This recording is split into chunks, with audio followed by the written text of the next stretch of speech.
Hi guys நான் தான் உங்க பவி பேசுறேன். வெல்கம் டு அவர் பவியின் பக்கங்கள் சேனல். இதுவரைக்கும் நம்ம சேனலை சப்ஸ்கிரைப் பண்ணாதவங்க கண்டிப்பா நம்ம சேனலை சப்ஸ்கிரைப் பண்ணுங்க.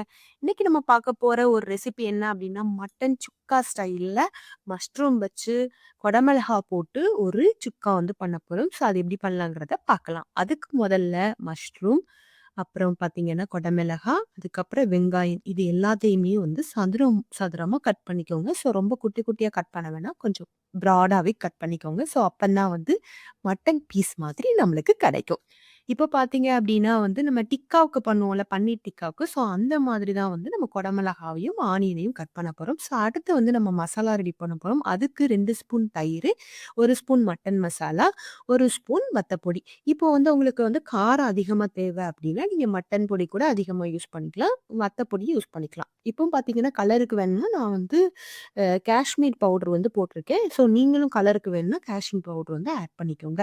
அதுக்கப்புறம் பார்த்தீங்கன்னா, அத வந்து ஒரு விஸ்க வச்சு நல்லா வந்து மிக்ஸ் பண்ணிக்கோங்க. இப்போ வந்து ஒரு சட்டியில வந்து பார்த்தீங்க அப்டின்னா, அ எண்ணெய் ஊத்திட்டு ஒரு 2 ஸ்பூன் அளவுக்கு எண்ணெய் ஊத்திட்டு, அதில 1 ஸ்பூன் அளவுக்கு கடுகு, 1 ஸ்பூன் சோம்பு வந்து போட்டிருக்கேன். அது நல்லா பொரியட்டும். பொரிஞ்சதுக்கப்புறம் 1 ஸ்பூன் அளவுக்கு இஞ்சி பூண்டு பேஸ்ட் வந்து போட்டு, அந்த இஞ்சி பூண்டு பேஸ்ட் வந்து நல்லா வந்து பச்சை வாசனை போற அளவுக்கு நல்லா வதக்கிக்கணும். வதக்குனதுக்கப்புறம் நம்ம கட் பண்ணி வச்சிருக்கோம்ல சதுர சதுரமா, ஸோ அந்த ஆனியன வந்து போடுறோம்.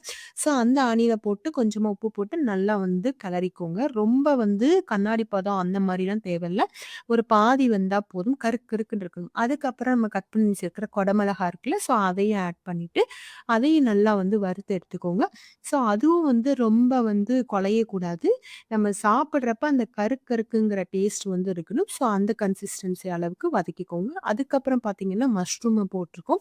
ஸோ மஷ்ரூம் பார்த்தீங்கன்னா, ஒரு மஷ்ரூம் நான் பெருசா எடுத்திருக்கேன். ஸோ அந்த மஷ்ரூம் வந்து 4ஆ தான் நான் கட் பண்ணியிருக்கேன். ஸோ அந்த அளவுக்கு கட் பண்ணிட்டு, அதையும் வந்து ஆட் பண்ணிக்கோங்க. ஸோ ஆட் பண்ணி நல்லா மிக்ஸ் பண்ணிட்டு, மூடி போட்டு ஒரு 5 மினிட்ஸ் குக் பண்ணுங்க. எந்த தண்ணியுமே ஆட் பண்ண வேண்டாம். மஷ்ரூமே வந்து நம்மளுக்கு நல்லா தண்ணிய வந்து வெளிய விடும். ஸோ அதுக்கப்புறம் மூடி வச்சுட்டு, ஒரு 5 மினிட்ஸ் கழிச்சு மறுபடியும் எடுத்தீங்கன்னா, நல்லா சுருண்டுரும் மஷ்ரூம் வந்து.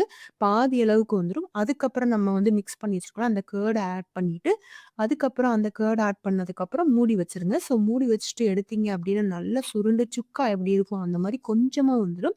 அதுக்கப்புறம் அதில வந்து பெப்பர் பொடி போட்டுட்டு நல்லா சர்வ் பண்ணீங்க அப்டின்னா, ரொம்ப டேஸ்டியா இருக்கும். குழந்தைங்களுக்கு ரொம்ப பிடிக்கும். கண்டிப்பா ட்ரை பண்ணி பார்த்துட்டு எப்படி இருக்குன்னு கமெண்ட்ல சொல்லுங்க. Thank you.